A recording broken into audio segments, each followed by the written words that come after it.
అనుకోవచ్చు యూట్యూబ్ కోసం ఎన్ని వేషాలను వేస్తారని. వెనకాల మా సాయం చూసారా, కనపడ్డా స్కూల్ నుంచి రాగానే ఈవినింగ్ ఏం చేసింది మమ్మీ అని వంటగదిలోకి వచ్చేస్తాడు. ఇప్పుడు చాలా తక్కువైపోయింది ఈవినింగ్ స్నాక్స్ చేయడం. యూట్యూబ్ వీడియోలు పుణ్యమా అని మా పిల్లలిద్దరు ఇలానే అంటారు. ఏంటి మమ్మీ మేము చిన్నపిల్లప్పుడు ప్రతిరోజు ఏదో ఒక స్నాక్స్ వండి పెట్టి దాన్ని మేము వచ్చలేక అని. ఇప్పుడు ఏదైనా చేద్దాం అంటే అసలు టైమే ఉండలేదు. ఏదో ఒక వీడియో తీసుకొని ఆ వీడియో కోసం రోజంతా ఆలోచించి ఏం వాయిస్ ఇవ్వాలా, ఏం మాట్లాడాలా అని రోజంతా ఆలోచనలు పడి కనీసం మా పిల్లలకి ఈవినింగ్ స్నాక్స్ చేయడమే మానేసా నేను.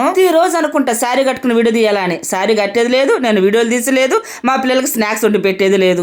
ఏం చేస్తున్నా చెప్పలేదు. వస్తున్నా అక్కడికే వస్తున్నా. ఇక దోసపిండి అయితే మిగిలింది. దాంట్లో 2 కోడిగుడ్లు, ఒక ఆనియన్, కొత్తిమీర, పచ్చిమిర్చి, కారం అయితే ఏం వేయలేదు. ఇప్పుడు నేను చేసే రెసిపీ చిన్న పిల్లలు కూడా ఇష్టంగా తింటారు. పచ్చిమిర్చి కారం అయితే వేయద్దు. మీ దగ్గర ఏదైనా పుట్నాల కారం, పప్పుల కారం ఉంటే పెట్టండి, బాగుంటది. లేకుంటే వాళ్ళు నార్మల్ గా తినేస్తారు. ఎందుకంటే ఎగ్గు పడింది కదా. పిల్లలు ఇంకా చిన్నపిల్లలు అనుకుంటున్నారా అని అయితే అంటారు కదా మీరు. నా పిల్లలు ఎప్పటికీ చిన్నపిల్లలే.